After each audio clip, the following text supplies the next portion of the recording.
Okay, so we're going to show you how we trim and inject a brisket. It's a Packer brisket, pretty much pre-trimmed. Okay, so there's not going to be a lot of work to this one, but you need a really sharp knife. If you put your brisket in the freezer for an hour, that'll tighten up the meat, make it easier to trim. This one's been at room temperature for a while, so I'm going to carefully, and don't cut the bag, and I'll show you later why. We're going to use this bag over. So unpack your brisket.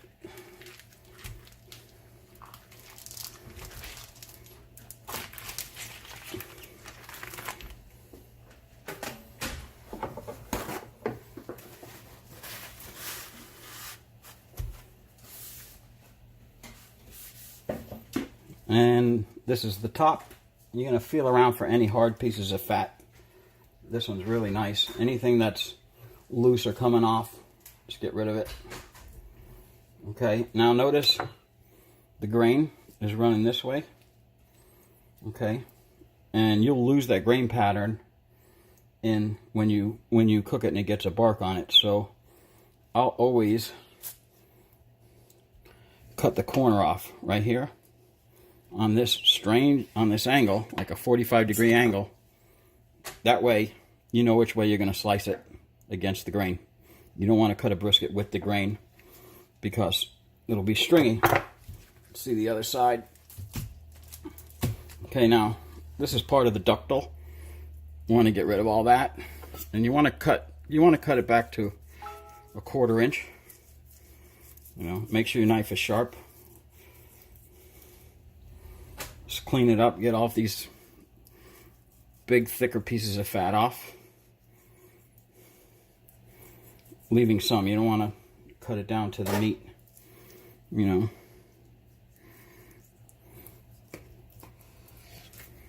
Remember, that's the edge that I cut the angle on. This is pretty close. This brisket is like 90% there. Just feel around the edges. Make sure there's nothing hard, because anything hard in there is not going to render down. Okay. Now, put our brisket in the pan. I like to inject it fat cap down. Kind of holds the injection in a little more, but you can inject both sides. It's up to you. Here's the injection.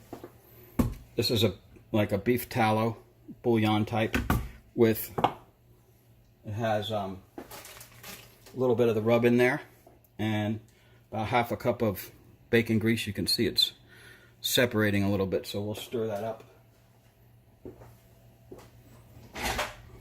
before we inject it. It's about 1.5 cups, which is what I would recommend for an injection on an average full brisket. You want to start on one side and work your way across the meat. Start on one side and work your way across, and that way you don't miss anything. You'll feel the meat start to rise up as you're injecting it. That's when you stop and you hear it come out. Sometimes you can make a mess, and if you're going to put rub in your injection, just don't overdo it, because the rub will clog your injector needle. So, like I said, we're going to put 1.5 cups into this meat.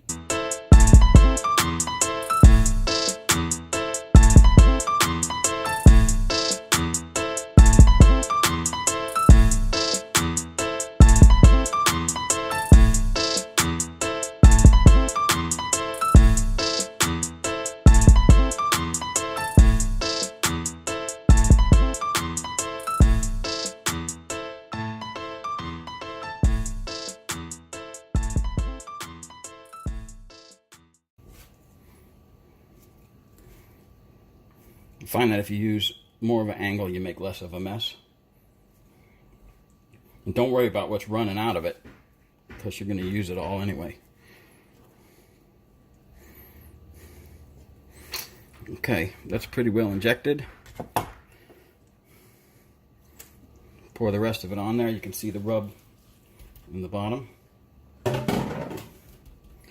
Then we're going to put our rub on the outside.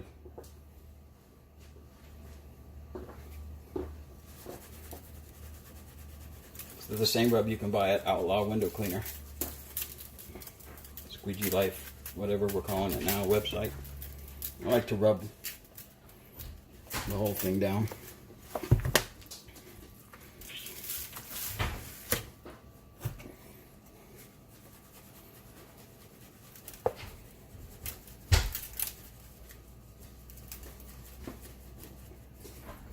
And rub is going to melt, turn into like a paste, but it doesn't matter. Before it goes in the smoker, you dust it again.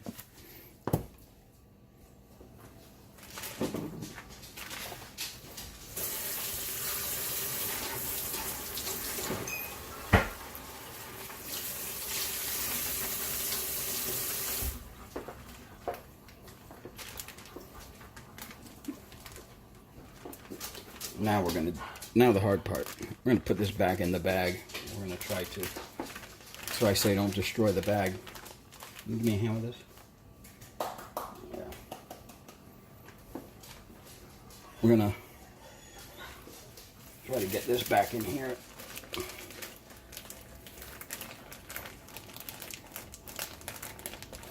Sometimes I vacuum seal them, but that's a little overkill.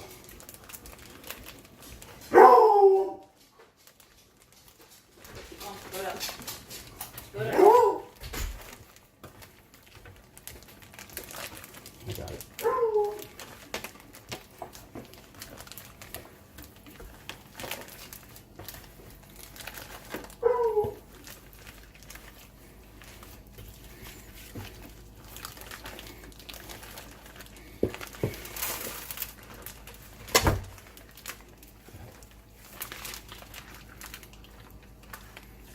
Perfect.